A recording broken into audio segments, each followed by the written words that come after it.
আসসালামু আলাইকুম পঞ্চম শ্রেণীর শিক্ষার্থী বন্ধুরা। তো তোমাদের জন্য আজকে নিয়ে আসলাম তোমাদের সরল অঙ্ক করার নিয়ম।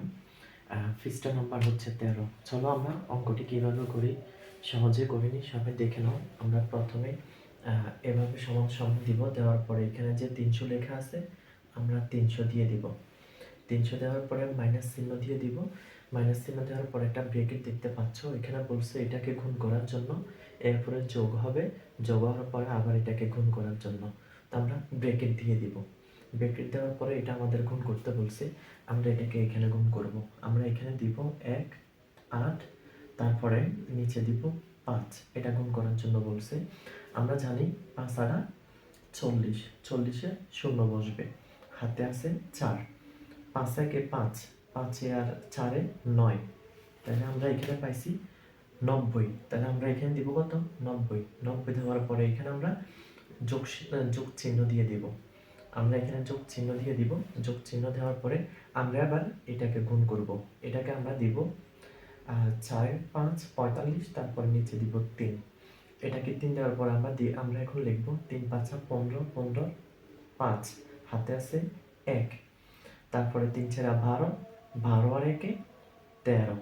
তাহলে আমরা এখানে পাইছি 135, অর্থাৎ আমরা এখানে দিয়ে দিব 135, 135 দিয়ে দিব। 135 দেওয়ার পরে আমরা এখানে আবার সমান সমান দিব। সমান সমান দেওয়ার পরে 300 এটা দিয়ে দিব। 300 দেওয়ার পরে মাইনাস চিহ্ন দিয়ে দিব। মাইনাস চিহ্ন দেওয়ার পরে আমাদের বলছে এটাকে যোগ করার জন্য। এখন আমরা এটাকে যোগ করব। আমরা এখন লিখব এখানে 1 3 5, 5 দিব, 9 0। এরপর আমরা এখানে যোগ লিখব 5 এর 0, এখানে 5 এর 5 হয়ে যাবে। তারপরে 9 9 আর 3 হচ্ছে 12, 12 বসবে 2, হাতে আছে 1, 1 যদি আমরা 1 এর সাথে দিই তাহলে হবে 2, অর্থাৎ এখানে পাইছি আমরা 225। তাহলে আমরা দিব 225। 225 দেওয়ার পরে এটাকে আমরা এখন বিয়োগ করব। এখন আমরা এটাকে এবারে বিয়োগ করব। বিয়োগ করতে গেলে আমরা এখন এখানে লিখতে পারি 3 0 0, আর নিচে দিতে পারি 2 2 5। আমরা এখন বিয়োগ করব।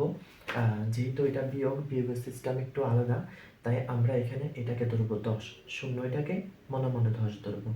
10 থেকে 5 চলে গেলে আর থাকে 5, হাতে আছে 1, 1 যদি আমরা 2 এর সাথে দিই তাহলে হয়ে যাবে 3, হয়ে যাবে 3। এটাকে আমরা ধরবো 10, 10 থেকে যদি 3 চলে যায় তাহলে আর থাকে 7, আর থাকে 7, হাতে আছে 1, 1 যদি আমরা 2 এর সাথে যোগ করি, যোগ করলে হয়ে যাবে 3, 3 থেকে 3 চলে গেলে কিছু নাই, 0।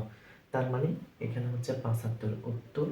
আমরা এখানে 75 পেলাম, অর্থাৎ এটাই হচ্ছে আমাদের উত্তর। তাহলে আমরা দিতে পারি রসায়ন ও উত্তর সমান সমান দিলেও দেওয়া যাবে অথবা না দিলেও সমস্যা নেই। তাহলে উত্তর 7 5, এটি হচ্ছে আমাদের উত্তর। আর অঙ্কটি যদি ভালো লেগে থাকে তাহলে অবশ্যই আমার চ্যানেলটি সাবস্ক্রাইব করে দিবে পরবর্তী ভিডিও পাওয়ার জন্য। এই চ্যানেলের মধ্যে তোমরা ক্লাস 1 থেকে ইন্টার পর্যন্ত সব বিষয়ের পড়া পাবে, ইংরেজি বাংলা আদার্স যত সাবজেক্ট আছে। এবং কি আমি যেহেতু লয়ের স্টুডেন্ট, বিশেষ করে এখানে প্রশাসনের যে পড়াগুলো ধারাগুলো ওইগুলো একটু বেশি পাবে। এখন যেহেতু নতুন কারিকুলাম, এই জন্য তোমাদের বইয়ের পড়াগুলো আমি নিয়ে আসলাম। ভিডিওটি ভালো লাগে থাকলে অবশ্যই চ্যানেলটি সাবস্ক্রাইব করবে এবং কমেন্ট করবে, আর ভিডিওটি শেয়ার করে দিবে। পরবর্তী কোন পড়াটা নিয়ে আসতে হবে তোমাদের জন্য ওইটা কমেন্ট করে বলে দাও।